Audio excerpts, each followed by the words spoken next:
The world is really good at orphaning people from their destiny. You know, you think about people all over the world, born, created in the image of God, and how far removed most of us are from what God had intended.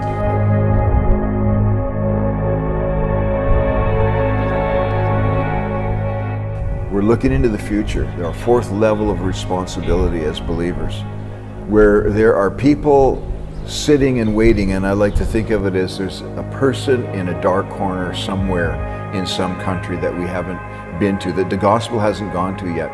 And that person is waiting, knowing with a sense in their heart that there's more, that there's something, that they don't know the truth, that they haven't seen the light, that life was not meant to be like this. I was not created to live in this poverty, in this sickness, whatever it may be. I remember one of our children in the village, a bombing was taking place and they didn't flee fast enough into the forest, and so she had another sister with her and two twin brothers, and she had the twins on her hip, and she ran as this bombing was taking place, and they sort of had a dugout underneath these huts, and they ran under there. The other sister said, "We need to pray to our dead ancestors because you know, we need the safety and protection." And she said, "I can't pray to them. I don't know who I'm praying to, but I know when I pray, I know He hears me." And so I believe there's people out there that God is talking, that God is dealing with. He takes the solitary, He puts them into families, and it's God's family. And when God is looking at the horizons and beyond our horizons on the earth, and that those people that are sitting in darkness and waiting for someone to come, He's looking at the call and the purpose that He put in their life, that He invested into their life, and He's calling us to them, and that's our fourth level of reach. And it's just a powerful thing to think that God wants to take those people and put them in a family and be adopted into that place where they can fulfill their destiny. These are people that we don't even know yet. When I think about the fourth reach, people that are in our future, they're not just in our future, they're in the future of everybody that would partner together with us, that we could do this thing together, because the family that God needs to put them in is bigger than just us. It's a family that has a supply of all kinds of giftings and faith and prayer and those kind of things, and to invest in these lives and see them fulfill what God's called them to do.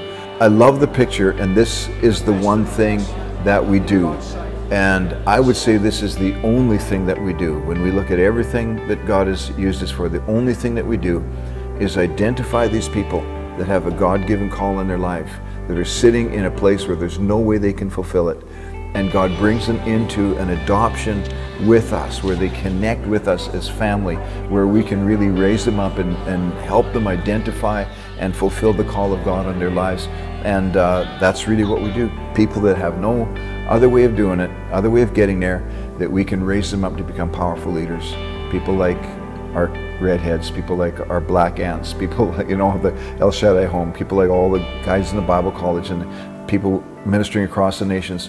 And today, the people that are on the other side of our horizon that we haven't got to yet, and God wants us to reach them. And the greatest joy I've got as a minister of the gospel is be able to see reproduction, see Christ in each one, and growing and abounding in faith and courage and strength, and just seeing the giftings that's coming out of them and flowing out of them.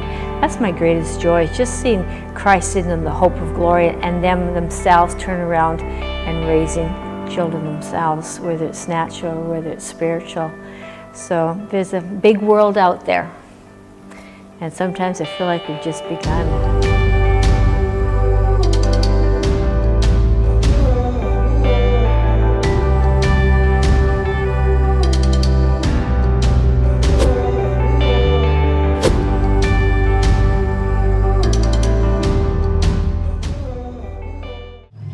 Can't help but watch that video clip and just be moved by the fact that, you know, at one point we were those people sitting in darkness, right? We were people in that dark corner. Yeah. Sawang was in that dark corner, Joseph was there, and we didn't have a hope for our future, you know? Maybe we didn't all have bad stories or a bad past, but there still was no hope, no destiny, no purpose, you know? And I think most of us did have bad stories. It's true, there's a lot of people that do have bad stories.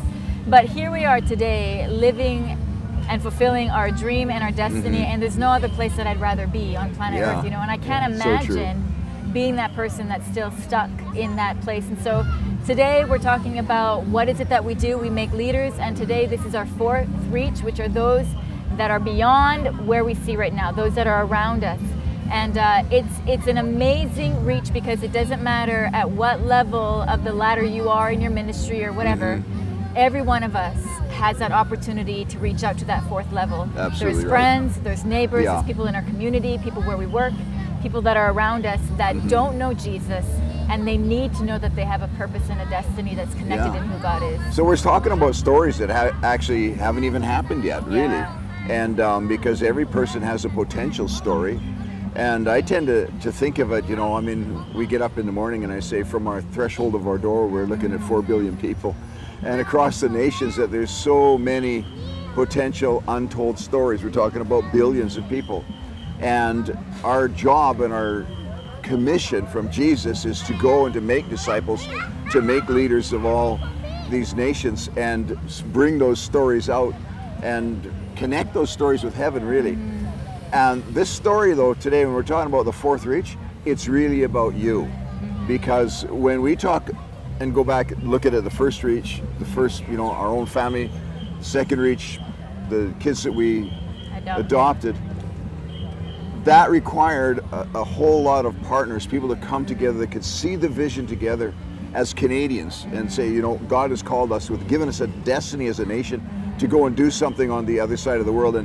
And because so many of us gathered together and put our hearts together and our resources together, and we came here and did this. Now, of course, 38 years later, we've seen all of the stories come out, and it's nice to go back and look at them and hear those stories and revel in them, and you know, and thank God for what God has been able to do with all of us.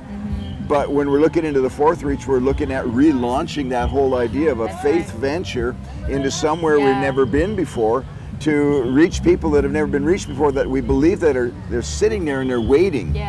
And they have that sense that there's a destiny. And it's kind of like that question on their heart, is there anybody that's going to come to me? Is there somebody that has a message for me? Is there somebody that has a word that's not going to leave me here in my sickness and my poverty and my hopeless situation? And they won't know about it until you and I go to them. Well, right now we're standing in a local market that's just, you know, not very far from our house. And every one of these people that you see and that you don't see, there's probably a couple hundred people here, represents a destiny that God has a purpose, and He's spoken a word over. And until we make the effort to make that reach, they're not going to know it. And sometimes there's this misperception that I have to be an evangelist to do the fourth reach, right? This is for like the Billy Grahams of the world, you know, those that are called to be on stage. But that's not what this is about. No, that's true. This is about those that are right next to you, that are in your community, that are already in your life, that you rub shoulders with every day. And these are the people that God's put in your path, that you have the opportunity to make that connection. And, you know, I tend to sometimes feel like our churches have kind of lost that passion for that fourth reach, because there almost seems to be this misconception in the 21st century that people aren't as lost, maybe, or maybe there's more media. Maybe Facebook is doing the job. You know? Maybe YouTube is doing the job. But the truth of the matter is, there are billions of people that still don't know about who God is, and they're right next to you.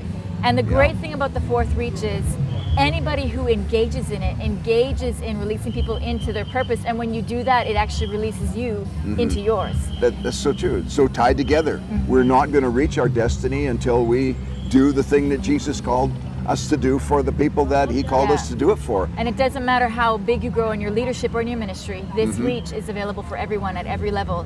And we still do this. I mean, you know, I was thinking about a couple of years ago as a Bible school body, we did kids outreach right in front of our house. We have a 5-story building that houses our Bible school.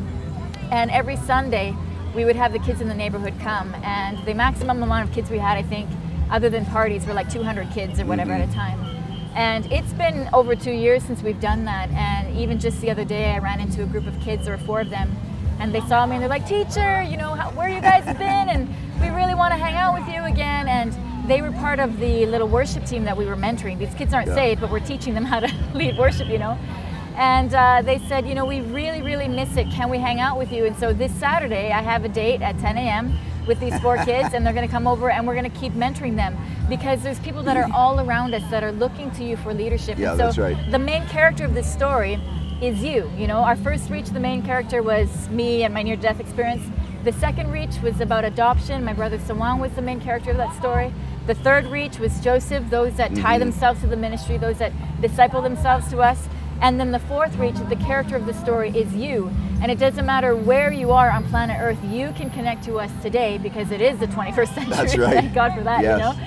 And you have the opportunity to be involved in your Great Commission destiny, yes, yeah. wherever you are watching, you know, from whatever station that you are, because God has made it, He's given you an opportunity today to reach out further than you've ever reached before by partnering with what God is doing. That's right. And that's really what we're talking about. We're talking about a new opportunity to do a new level of reach and to relaunch something that, you know, it's just been absolutely amazing in the past, and God wants to do it exponentially greater than He has in the past, but He wants us to gather together once again and make a commitment that Jesus did say, go into all the world and make disciples of all nations.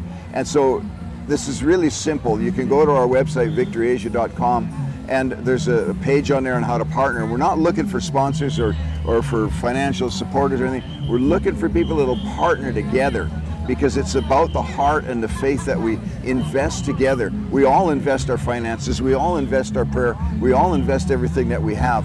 And we want to make that real simple and easy for you. In fact, if you have any inkling at all to contact Becky or I directly, we'd love to do that, and our email addresses are on the screen there, and we'd love to hear from you, and we can connect you with the best way to partner with this ministry in all take care of all the little details and that kind of thing. But the issue is that at the other end, you and I and all of those people that are partnering with us are going to bear a great, you know, harvest of fruitfulness across the nations of Asia. Is we've got a platform that now stretches into 10 countries and almost 100 churches that we've already planted, and these are all the venues, the avenues that we can reach these people whose stories are yet untold. And so we want to include you in that, and I think, you know, if there's any greater, more compelling way I could say it, I would, but we really, really want you to partner together with us today. So go to the website or email us, and let's get connected and let's do this thing. Amen. Amen. Hey, thanks for watching World Mission Continuum. I'm Lana, one of the leaders here in Thailand, and if you liked what you just watched and want to know more, then check us out at victoryasia.com. We want to give you an opportunity to partner with us, so you can hit that Give Now button to be a part of what we're doing here in Asia, which is making leaders. Thanks for watching.